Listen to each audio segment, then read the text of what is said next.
चलो ठीक है, अभी क्लियर है क्या? हमें तो बहुत पास लग रहा है कि सही है कि दूर है? सर बहुत अच्छा है। चलो फिर ठीक है। चलो तो देखो, पार्टनरशिप से शुरू करेंगे। Partnership is the relation between persons who have agreed to share the profit of a business carried by all और any one of them acting for all. ठीक है, तो पार्टनरशिप एक्ट के अकॉर्डिंग डेफिनेशन यही है ना, तो अपन को यही याद करनी है। इंडियन पार्टनरशिप एक्ट कौन सी ईयर? 1932 के अकॉर्डिंग डेफिनेशन यही है, तो अपन यही याद करके चलेंगे। ठीक है, सेक्शन भी याद रखना, सेक्शन कौन सा है? 4 है। ठीक है, फिर ये टर्म्स हैं कुछ रिलेटेड, तो अपन को ये सारी चीजों पर ध्यान नहीं देना है, ना पूछा जाएगा ये। ठीक है, क्लियर है? चलो अब देखो फीचर्स ऑफ पार्टनरशिप। फीचर्स में क्या क्या आएगा कि 2 और 2 से ज्यादा पर्सन होने चाहिए तभी वो पार्टनरशिप कहलाएगा। 2 और मोर पर्सन होंगे तभी। ठीक है, दूसरा एग्रीमेंट है ना, 2 पर्सन्स किया जितने भी पर्सन है उनके बीच में क्या होना चाहिए? एग्रीमेंट होना चाहिए, तभी वो क्या कहलाएगी? पार्टनरशिप, अदरवाइज नहीं कहलाएगी। ठीक, लीगल बिजनेस होना चाहिए। ये अपन ने पहले भी देखा था कि अगर आप कोलैबोरेट करते हो या पार्टनरशिप करते हो, ठीक है, तो कैसा बिजनेस होना चाहिए? लीगल। ऐसा नहीं कि अपन मिल गए, बोले अपन पार्टनर हैं और कोई की किडनी निकाल के बेच दी, है ना, ठीक है, तो वो नहीं होगा। यहाँ पर लीगल बिजनेस होना चाहिए, है ना, किडनैपिंग और वो किडनी वाला नहीं। ठीक है, फिर शेयरिंग ऑफ प्रॉफिट, कि प्रॉफिट्स कैसे होने चाहिए? शेयर होना चाहिए प्रॉफिट। ठीक है, अब अगर कोई साथ में आ रहा है, 2-3 लोग साथ में आ रहे हैं, तो वो क्या करेंगे? प्रॉफिट को शेयर ही करेंगे ऑब्वियसली, है ना। ऐसा तो है नहीं कोई जैसे आएगा और बोलेगा कि सारा प्रॉफिट आप रख लेना, हम बस काम करेंगे, ऐसा तो हो नहीं सकता, है ना, तो ये हो जाएगा। ठीक है, फिर है एजेंसी रिलेशनशिप, या इसको बोलते हैं म्यूचुअल रिलेशनशिप। क्या होता है ये? पहले भी बताया था एक बार, नहीं आ रहा याद? ठीक है, देखो ये होता है कि या तो आप खुद ही क्या कर रहे हो कि बिजनेस को कैरी कर रहे हो सबके बिहाफ पे। मान लो जैसे अपन 4 पार्टनर हैं, तो दक्ष ने बोला कि सर हम जो है इस वाली क्या कहते हैं बिजनेस में हम क्या करेंगे, आप सबके बिहाफ पर काम करेंगे। ठीक है, दक्ष ने क्या बोला?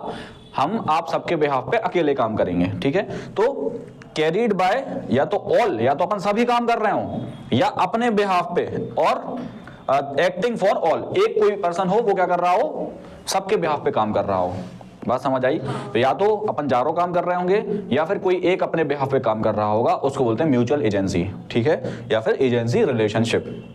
ठीक, चलो फिर वही है, फीचर्स ऑफ पार्टनरशिप का डिस्क्रिप्शन है। तो एग्रीमेंट होना चाहिए, लीगल बिजनेस होना चाहिए। देखो वही लिखा है, partnership comes into existence by an agreement not by operation of law, है ना, as in case of Hindu undivided family. तो उसमें लॉ की जरूरत पड़ती है। यहां अगर 2 लोग एग्री हैं, पार्टनरशिप हो जाएगा आपका। ठीक है, इसमें कोई अलग से वो नहीं करना अपन को। फिर है लीगल बिजनेस। तो partnership is formed only to run a legal business, है ना। कोई इलीगल के लिए अगर करेगा तो वो पार्टनरशिप नहीं होगी, वो क्राइम ही होगा, है ना। यहां पर कैसा बिजनेस होना चाहिए? लीगल बिजनेस होना चाहिए। ठीक है, वही शेयरिंग ऑफ प्रॉफिट होना चाहिए, यानी कि partnership is created to do a business with profit earning intention. कोई सोशल वर्किंग के लिए पार्टनरशिप नहीं कहलाएगा, वो प्रॉफिट शेयरिंग उसका एम होना ही चाहिए। ठीक है, फिर business carried on by all और any one of them acting for all. ठीक है, या तो कोई एक काम कर रहा हो या फिर सब काम कर रहे हो। ठीक है, हाँ। एजेंसी रिलेशनशिप, ये भी वही सेम है कि म्यूचुअल एजेंसी होती है ना, एक दूसरे के लिए ही काम करते हैं पार्टनरशिप में। ठीक है, चलो फिर what is the maximum number of partner that a firm can have where it is so provided. बताओ कितने होते हैं मैक्सिमम नंबर ऑफ पार्टनर्स? 50। देखो मैक्सिमम हो सकते हैं 100, कितने हो सकते हैं? 100 हो सकते हैं, बट गवर्नमेंट को ये परमिशन है कि वो कितना फिक्स करना चाहते हैं। तो गवर्नमेंट ने करेंटली कितने फिक्स कर रखे हैं? 50 फिक्स कर रखे हैं।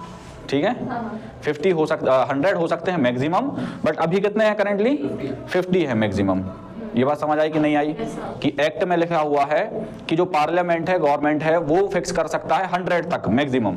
अगर अभी चाहे तो वो कर देगा कि मैक्सिमम कितने होंगे? 100 होंगे, बट अभी करेंटली उतने कितना फिक्स कर रखा है? 50 कर रखा है। तो आपको आंसर में क्या लगाना है? 50 लगाना है। ठीक है, अगर वो पूछे कि मैक्सिमम जो लिमिट है वो गवर्नमेंट प्रिस्क्राइब कर सकती है, तब कितना होगा? 100 होगा। चलो ठीक है, तो सेक्शन 464 ऑफ कंपनीज एक्ट जो है 2013 extend power to the government to prescribe maximum number of members up to 100। ठीक है, by exercising this power the government has prescribed the maximum number of partners at 50 in rule 10 of companies act 2014। तो कितना रखा है अभी? 50 रखा है, याद रहेगा? ठीक है, चलो पार्टनरशिप डीड क्या होती है? Terms and conditions, rules and regulations, इसमें सारी डिटेल्स दी रहती हैं आपके पार्टनरशिप की। क्या डीड करना कंपलसरी है? हाँ। नहीं, पार्टनरशिप डीड कंपलसरी नहीं है, ठीक है। सर तब वो नहीं होगी तब वो रूल्स एंड रेगुलेशन कैसे बनेंगे? Good question. देखो, जब ये नहीं होगी तब अपन जो पार्टनरशिप एक्ट 1932 में जो रूल्स दिए गए हैं उनको फॉलो करेंगे अपन। कुछ समझ आया? 1932 में, ठीक है। जब पार्टनरशिप डीड है तो अपन पार्टनरशिप डीड को ही मानेंगे कि इस रेशियो में ये करेंगे, इस रेशियो में ये करेंगे।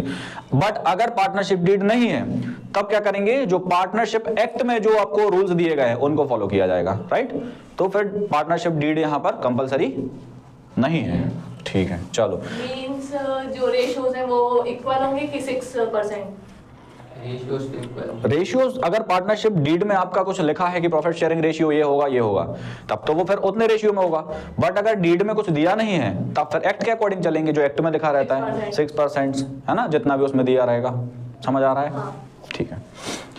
पार्टनरशिप डीड, तो partnership deed is the result of an agreement between partner. The agreement में बी ओरल और रिटन, या तो ओरल हो सकता है या फिर वो रिटन हो सकता है। जैसे अपन 4 साथ में आए और बोले कि अपन पार्टनरशिप करते हैं, इतना इतना प्रॉफिट शेयर करेंगे, इतना इतना लॉस शेयर करेंगे, है ना, और अपन ने उसको सिर्फ बोला है, लिखा भी नहीं है, तब भी वो क्या कहलाएगी? पार्टनरशिप डीड कहलाएगी, ठीक है। तो written agreement which contains all the terms and condition of partnership is called partnership deed. Generally तो देखो रिटन होती है क्योंकि बोला हुआ किसको याद रहता है ना, बट ओरल भी है तब भी वो डीड कहलाएगी, ठीक है। This deed must be stamped according to stamp act, may be registered और नॉट। स्टैम्प्ड भी हो सकती है, नहीं भी हो सकती है। स्टैम्प मतलब गवर्नमेंट का जो स्टैम्प लगता है वो भी लग सकता है और नहीं भी हो सकता है, तब भी डीड कहलाएगी, ठीक है। फिर इसमें क्या दिया रहता है पार्टनरशिप डीड में? नेम ऑफ द पार्टनर, है ना, address of the partner, address of business दिया रहता है। फिर name and address of partner, nature and place of business, किस प्रकार का आप बिजनेस कर रहे हो उसका नेचर दिया रहेगा इसमें। प्रॉफिट शेयरिंग रेशियो दिया रहेगा, किस रेशियो में प्रॉफिट शेयर करेंगे partners. Rate of interest on capital दिया रहेगा, rate of interest on drawing etcetera, सब कुछ आपको दिया रहेगा इसमें, ठीक है। चलो, फिर provisions to be followed in the absence of partnership deed. अगर पार्टनरशिप डीड नहीं हो तब क्या होगा? तब ये प्रोविजंस अपन फॉलो करेंगे। क्यों? क्योंकि ये कहां दिए हैं? एक्ट में दिए हैं, ठीक है। तो अगर प्रॉफिट शेयरिंग रेशियो नहीं दिया है आपकी डीड में, ठीक है, तो कितना करेंगे? इक्वल बढ़ेगा सारे पार्टनर्स में, ठीक है। अगर 3 है 4 है जितने भी हैं सब में इक्वल बढ़ेगा। अगर वो पार्टनरशिप डीड नहीं है तो वो एक्ट के अकॉर्डिंग, हाँ यही तो है, एक्ट के अकॉर्डिंग, एक्ट में यही लिखा है, इक्वल बांटेंगे।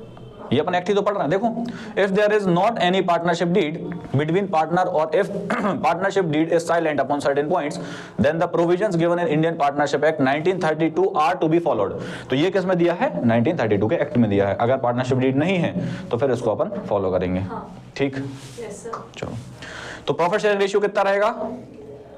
इक्वल रहेगा। इंटरेस्ट ऑन कैपिटल कितना रहेगा? नो इंटरेस्ट नहीं दिया जाएगा, ठीक है। इंटरेस्ट ऑन ड्राइंग नहीं दिया जाएगा, याद रखना है इनको, 1 मार्कर में पूछे जाते हैं। रेम्यूनरेशन नहीं दिया जाएगा। ओनली वन थिंग क्या दी जाएगी? इंटरेस्ट ऑन लोन मिलेगा, वो भी कितना? 6% पर एनम का, ठीक है। याद रहेगा? नहीं रहे तो लिख लो इसको शॉर्ट में, क्लियर। चलो, अब देखो पार्टनर के राइट्स क्या क्या होते हैं, क्या अधिकार उसको दिए गए हैं, है ना, एक्ट के द्वारा। तो every partner has right to inspect the books of account and have the copy of the same. आप जाकर, अगर आप पार्टनर हो किसी बिजनेस में तो जाकर आप वहां के अकाउंट्स देख सकते हो, उसकी कॉपी भी ले सकते हो, ठीक है। Every partner has right to share profit loss and other agreed ratio. जो एग्री हुआ है रेशियो उसमें आपका अधिकार है कि आप जाकर उसी रेशियो में प्रॉफिट्स और लॉसेस को शेयर कर सकते हो, ठीक है। Every partner has right to participate in the management. अगर आपका मन है, इच्छा है पार्टनरशिप में पार्टिसिपेट करने की तो फिर आपका अधिकार है, आप कर सकते हो, ठीक है। Every partner has right to be consulted about affairs of the partnership business. जब भी कोई पार्टनर डिसीजन ले या बिजनेस डिसीजन ले तो हर एक पार्टनर से कंसल्ट करना जाना चाहिए, उसका अधिकार है। समझ रहे हो? जैसे अपन मान लो पार्टनर हैं सब लोग और आप लोग कोई डिसीजन ले लो और हमें ना बताओ तो वो हमारे अधिकारों का क्या हो जाएगा? वायलेशन हो जाएगा, राइट्स का वायलेशन होगा वो, ठीक है। तो आपको पहले पूछना पड़ेगा, हमसे पूछना चाहिए, मतलब है ना, अगर अपन पार्टनर हैं तो क्या करना चाहिए? पूछना चाहिए, ठीक है। चलो, फिर if a partner derives any profit for himself herself out of any transaction of the firm or from the use of the property or business connection of the firm he she shall have to क्या करेगा, surrender it to the firm. अगर आप business के नाम पर कोई profit कमाते हो, ठीक है, या बिजनेस से रिलेटेड किसी चीज के नाम पर आप प्रॉफिट कमाते हो, तो फिर वो क्या करना पड़ेगा, आपको सरेंडर करना पड़ेगा टू द फर्म। ठीक है, ये बेसिक चीजें हैं। चलो फिर profit and loss appropriation account, तो इसमें अपन क्या लिखते हैं, prepared by partnership firm to distribute the net profit among the partners. तो जब पार्टनर्स को प्रॉफिट डिस्ट्रीब्यूट करना होता है तब अपन ये अकाउंट बनाते हैं, profit and loss appropriation account. आता है बनाना? हाँ। ठीक है, ये फॉर्मेट है ना। यहां अपन क्या क्या लिखेंगे, जो पार्टनर्स को दिया जा रहा है वो डेबिट साइड कर देंगे, और जो जो पार्टनर से लिया जा रहा है, जैसे कि interest on drawing upon partner से लेते हैं, तो वो किस साइड, क्रेडिट साइड में कर देते हैं। ये इसका फॉर्मेट है सारा का सारा। इसके क्वेश्चंस करेंगे अपन आगे। ठीक है, एक एग्जांपल दिया है ना, जैसे ए और बी पार्टनर हैं, sharing profit in the 3:2 ratio में। देयर कैपिटल्स वर, एक का है 4 लाख और बी का क्या है 3 lakh. During 2021 they earn profit, कितना कमाया 80,000। Prepare profit and loss appropriation account, तो अपन को अकाउंट बनाना है। ठीक है, तो 3:2 में अपन क्या करेंगे, इनको बांट देंगे। जैसे मान लो 80,000 कमाया था, तो 3/5 इसको दे दिया, 2/5 इसको दे दिया, बांट दिया यहाँ पे, और यहाँ पे इसका नेट प्रॉफिट करके बैलेंसिंग हो गई। ठीक है, चलो सेम क्वेश्चंस उसी फॉर्मेट में है ना। करना है ये कि बन जाते हैं? बन तो जाते सर। बन जाते हैं, नहीं करना? नहीं। ठीक है, कोई ऐसा जिससे ना बनते हो? दक्ष, बन जाते हैं?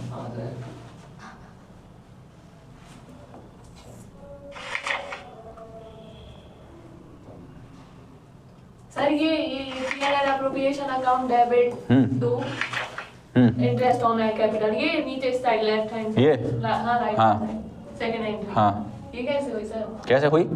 ट्रांसफर करा है अपन ने इंटरेस्ट ऑन कैपिटल, किसको दिया है, पार्टनर्स को। जब interest on capital profit and loss appropriation में जाएगा तो किस तरफ जाएगा, इंटरेस्ट ऑन कैपिटल। डेबिट होगा कि क्रेडिट होगा?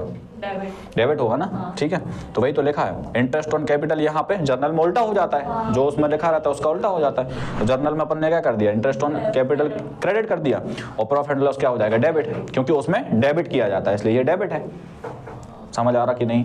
प्रॉफिट एंड लॉस अकाउंट में इंटरेस्ट ऑन कैपिटल डेबिट करते हैं, इसलिए यहाँ पे इसको डेबिट करा है प्रॉफिट एंड लॉस को, और ये अपन ने उसको क्रेडिट कर दिया, मतलब इससे डेबिट होता है प्रॉफिट एंड लॉस अकाउंट।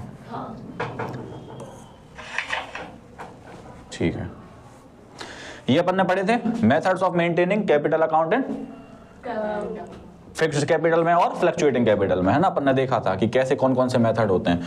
तो अगर फिक्स्ड है कैपिटल तो फिर 2 अकाउंट बनेंगे, एक कैपिटल और एक करेंट, और अगर ये फिक्स्ड नहीं है, फ्लक्चुएटिंग है, तो फिर ओनली कैपिटल बनेगा। ठीक है, याद रहेगा? ठीक है, चलो याद रखना इस चीज को, है ना। ये मत सोचना कि वीडियो बन रही है हम बस ऐसे ही हाँ हाँ करते जाएं, है ना। याद रखना इस चीज को, ठीक है। फ्लक्चुएटिंग कैपिटल है तो under this system only one account namely capital account is opened, है ना। तो ये देख लिया कि एक ही अकाउंट खुलता है, और ये है उसका फॉर्मेट अपन बना चुके हैं। यहाँ पे drawings, interest on drawing, profit and loss account, ये सब इस साइड आ जाएंगे, और क्रेडिट में क्या रहेगा, balance, carried down, bank account, है ना। ये interest on capital, salary, commission, ये सारा आ जाएगा। तो पार्टनर्स कैपिटल में उल्टा हो जाता है, जो पार्टनर्स को दिया जाता है, यानी पार्टनर्स को जो मिल रहा है वो क्रेडिट होता है, और जो पार्टनर से लिया जाता है वो डेबिट होता है। ठीक। फिक्स्ड कैपिटल में फिर सेम अगेन, है ना, बट आपको करंट अकाउंट नहीं आना है तो फिर अपन को कुछ नहीं करना, कैपिटल अकाउंट बस पढ़ना है। ठीक है, चलो बट देख लो, अगर किस्मत खराब रही तो हो सकता भी है। चलो, तो difference between capital account and current account, क्या डिफरेंस है? तो कैपिटल अकाउंट जो है open in case of fluctuating method, पता ही है, और ये फिक्स्ड में लगता है आपका। ठीक है, फिर नेचर कैसा है? तो balance of capital account under fixed capital method will remain fixed from year two year, ये फिक्स रहेगा। और यहाँ पे करंट अकाउंट का बैलेंस क्या करेगा, फ्लक्चुएट होगा ईयर टू ईयर, है ना। इस साल अलग, अगले साल अलग, ऐसा रहेगा। अकाउंटिंग ट्रीटमेंट, तो amount invested by partner is to be recorded, यहाँ इन्वेस्ट जितना हुआ है रिकॉर्ड होगा। और यहाँ पे transaction such as drawings, interest on drawing, salary etcetera to be recorded. तो जो छोटे छोटे वो चीजें होती हैं, जैसे इंटरेस्ट दिया है, इंटरेस्ट ऑन ड्राइंग मिला है, ये सारी चीजें फिर करंट में लिखी जाती हैं। ठीक है, यहाँ पे फिक्स्ड जो चीजें रहती हैं वो रिकॉर्ड होती हैं। ठीक, जैसे कि इन्वेस्टमेंट पार्टनर के द्वारा। चलो, तो डिफरेंस दिया है ड्राइंग और ड्राइंग अगेंस्ट प्रॉफिट। अगर आप प्रॉफिट में से पैसे निकालते हो और कैपिटल में से पैसे निकालते हो तो क्या डिफरेंस रहेगा, राइट। तो it is debited to drawing account या करेंट अकाउंट। कहाँ डेबिट करेंगे इसको? ड्रॉइंग्स अकाउंट में या फिर करेंट अकाउंट में। और ये कहाँ जाएगा? कैपिटल अकाउंट में। अगर आप कैपिटल से पैसे निकालोगे तो कैपिटल अकाउंट में जाएगा, इनमें से निकाल दो प्रॉफिट में से तो फिर कहाँ डालोगे उसको? करेंट या ड्रॉइंग्स अकाउंट में। ठीक है, it is a part of expected profit और it is a part of capital. ये प्रॉफिट का पार्ट है, ये कैपिटल का पार्ट है। सिंपल है। It does not reduce capital, it reduces capital, है ना। ये रिड्यूस करेगा क्या कैपिटल को? प्रॉफिट में से पैसे निकाले तो नहीं करेगा, और अगर आपने कैपिटल में से ही पैसे निकाले हैं तो रिड्यूस करेगा ऑब्वियसली। फिर it is not considered while calculating interest on capital. जब अपन कैपिटल पे इंटरेस्ट को कैलकुलेट करते हैं तो इसको कंसीडर नहीं करते हैं। जब इसको करते हैं तो ऑब्वियसली करेंगे क्योंकि कैपिटल से पैसे निकाले हैं आपने। ठीक, चलो फिर है इंटरेस्ट ऑन ड्राइंग्स, है ना। तो इंटरेस्ट ऑन ड्राइंग वही है जो अपन ने अभी देखा। Interest on drawing is always calculated with respect to time, rate of interest and amount of drawing. ठीक है, फॉर्मूला क्या रहेगा? Amount withdrawn into rate of interest upon 100 into month upon 12। पता है? Yes. अब ये मंथ अलग अलग होते रहते हैं, क्वार्टर में निकाले हैं, 6 मंथली है या एनुअली है, उसके बेस पे। ठीक है, चलो फिर देखो, if date of drawing is not given, अगर आपको ड्रॉइंग की डेट नहीं दी है कि इस डेट पर पैसे निकाले गए हैं, then interest will be calculated for 6 month. 6 महीने के लिए इंटरेस्ट कैलकुलेट किया जाएगा। कब? जब डेट नहीं दी हो। ठीक है, हाँ। Secondly, when the words per annum are not given with rate, क्या नहीं दिया हो? पर एनम नहीं दिया हो, है ना, ऐसे पीए नहीं लिखा रहेगा वहां पे, तब अपन क्या करेंगे? Interest on drawing will be calculated without considering the time. तो इसमें अपन टाइम को कंसीडर नहीं करेंगे, फिर डायरेक्ट लगा देंगे। मतलब ये वाला जो मेथड है ये स्किप कर देंगे अपन, फिर सीधा परसेंट निकाल देंगे, है ना, अगर पर एनम नहीं दिया हो तो। क्यों? क्योंकि देखो, अगर पर एनम नहीं है तो फिर तो वो कभी की भी ड्राइंग हो सकती है ना। हो सकता है मंथली निकाला, हो सकता है एनुअली निकालो, इसलिए अपन वहां पे उसको स्किप कर देते हैं फिर। ठीक है, कौन को? अगर पर एनम नहीं लिखा हो तो फिर अपन ये नहीं लगाएंगे, मंथ वाला जो टाइम है ना वो नहीं लगाएंगे अपन। ठीक है, लिख लो। इंटरेस्ट ड्राइंग कैसे कैलकुलेट करते हैं अपन, तो वो दिया है। अब ये तो बन ही जाएगा। 6% कैसे निकालना, थोड़ा डिफिकल्ट सा क्वेश्चन अपन सॉल्व करेंगे अभी। ठीक है, चलो।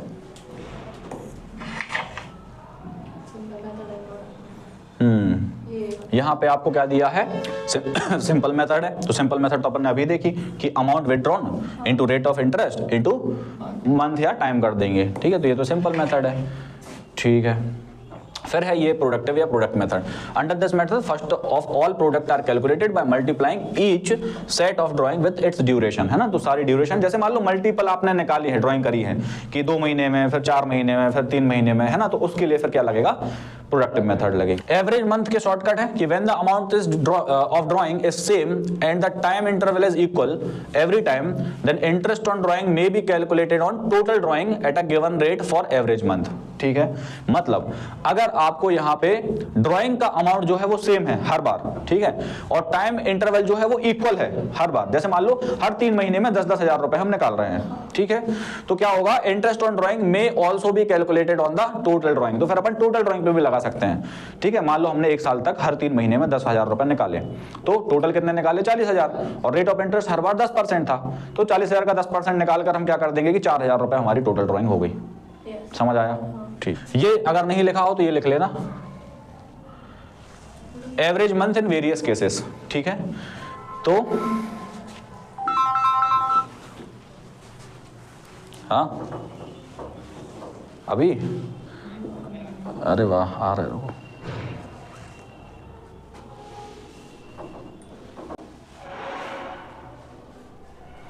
याद है ये? हाँ। तो देखो, अगर बिगिनिंग ऑफ ईच मंथ में निकाल रहे हो तो 6.5, ठीक है, मिडिल में 6, एंड ऑफ ईच मंथ अगर ड्राइंग हो रही है तो 5.5, ठीक है, मतलब इसमें कितना डिफरेंस आ रहा है? 0.5 मंथ्स का। ठीक है, फिर अगर बिगिनिंग ऑफ ईच क्वार्टर निकालते हो तो 7.5, मिडिल ऑफ ईच क्वार्टर 6 और एंड ऑफ ईच क्वार्टर 4.5। ठीक है, फिर बिगिनिंग ऑफ ईच मंथ अगर आप पैसा निकालते हो तो 3.5, मिडिल में 3 लगेगा और एंड ऑफ ईच मंथ निकालते हो तो 2.5 लगेगा। ठीक है, अगर नहीं लिखा हो तो लिख लेना इसको। याद है पूरी डेट? याद है? क्या बात है।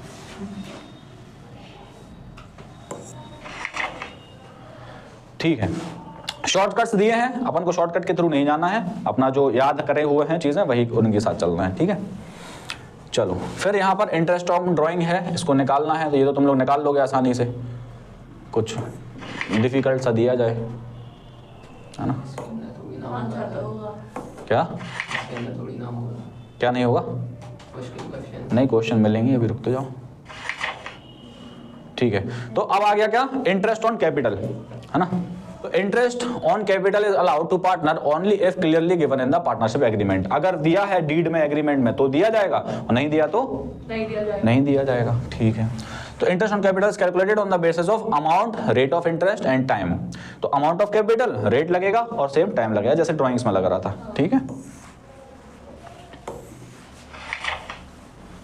ओके, तो आप लोगों के लिए हम एक क्वेश्चन देने वाले थे। तो interest on capital is always calculated on opening capital. किस पे लगता है पता है ना, हमेशा ओपनिंग कैपिटल पे लगता है interest on capital. If opening capital is not given, अगर नहीं दिया है तो अपन को क्या करना पड़ेगा, कैलकुलेट करना पड़ेगा। और कैलकुलेट कैसे करोगे, तो ये फॉर्मूला है, जिसने नहीं लिखा हो वो लिख लेना।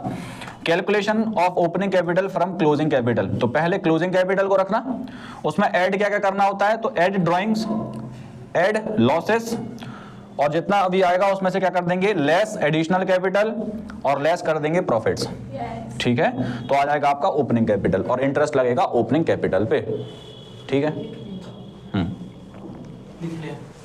लिख लो।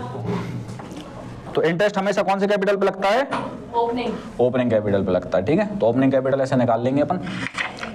चलो फिर ये क्वेश्चन दिया है, इसमें आपको ओपनिंग कैपिटल निकाल के बताना है, करोगे? क्यों? हाँ तो हटा दे रहे हैं हम लोग, करो। पता चल गया, कोई बात नहीं, ये लो। तो क्लोजिंग तो ऑलरेडी दिया ही है, करो जल्दी फटाफट। ड्राइंग कहाँ है? टाइमर लगा दें, कैसा टाइम? कितने टाइम में करोगे? नहीं सर, 2 मिनट है, नहीं, ठीक है। 2 मिनट, नहीं सर, 5। 2 मिनट, 2 मिनट, हाँ ठीक है, लगा दो सर। 2 मिनट है आपके पास, ये हो गया। बजेगा कैसे? हटाओ सर, फिर बजेगा। चलो ये लो, बनाए सर। हाँ बनाओ बनाओ बनाओ।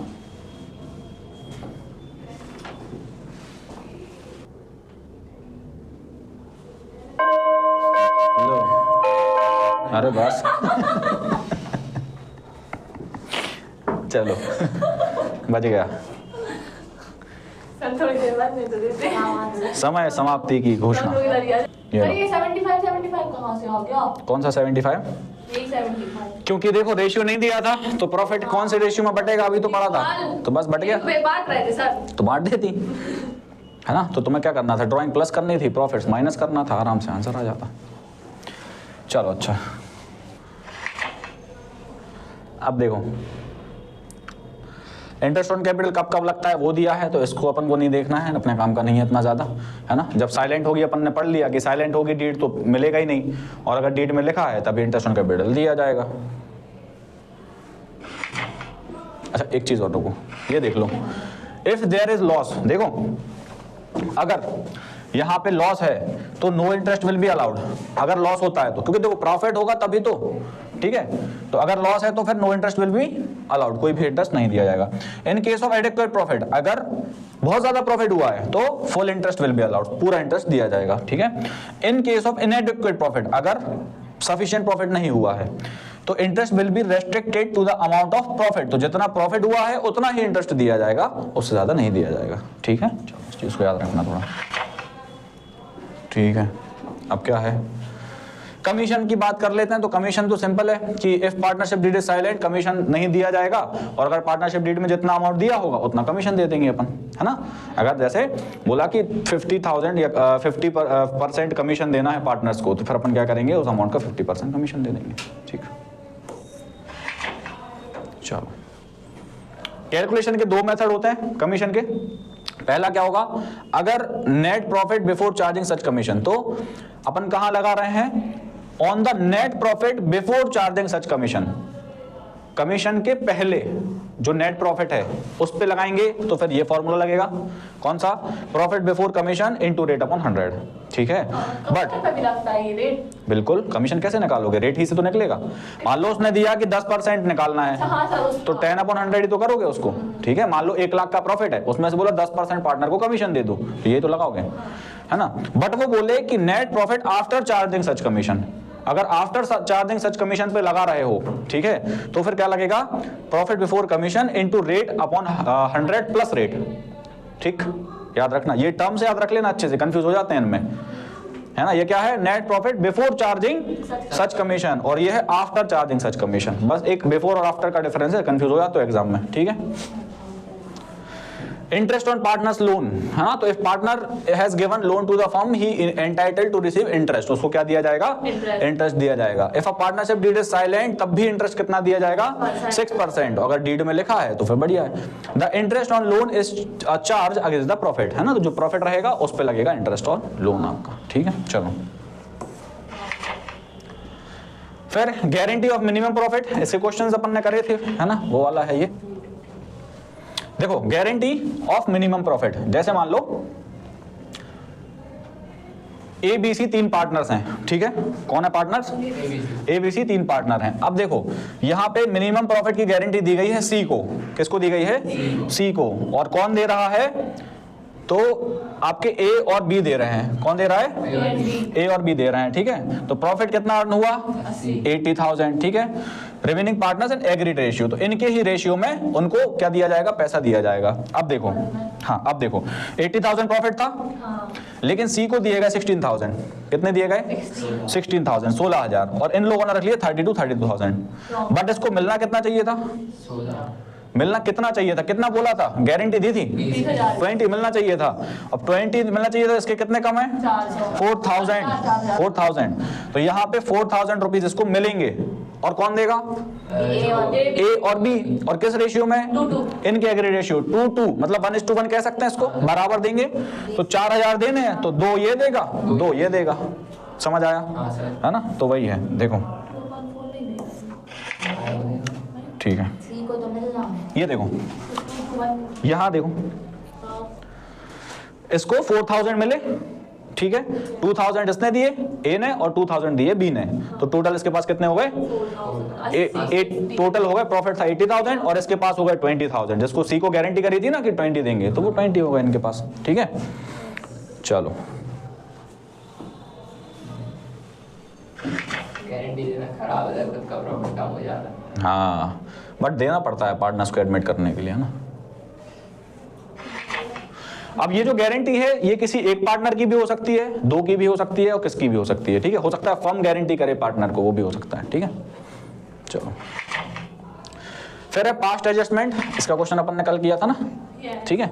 तो इसमें क्या होगा कि जो रॉन्गली अपन ने क्या कर दिया है, क्रेडिट कर दिया था, जैसे मान लो अपन को देना था 10% बट दे दिया 12%, तो पहले क्या करेंगे, यहाँ पे 12% को डेबिट करेंगे, जो गलत दे दिया था उसको क्या करेंगे, डेबिट कर देंगे। फिर जो देना था, जैसे 10% देना था, तो उसको क्या करेंगे, क्रेडिट करेंगे, दोनों का डिफरेंस निकालेंगे, जो टोटल आएगा उनको पार्टनर्स के रेशियो में बांटेंगे, और रेशियो में बांट के क्या कर देंगे, डेबिट और क्रेडिट का अमाउंट जो बड़ा होगा उसके अकॉर्डिंग अपन एंट्री कर देंगे।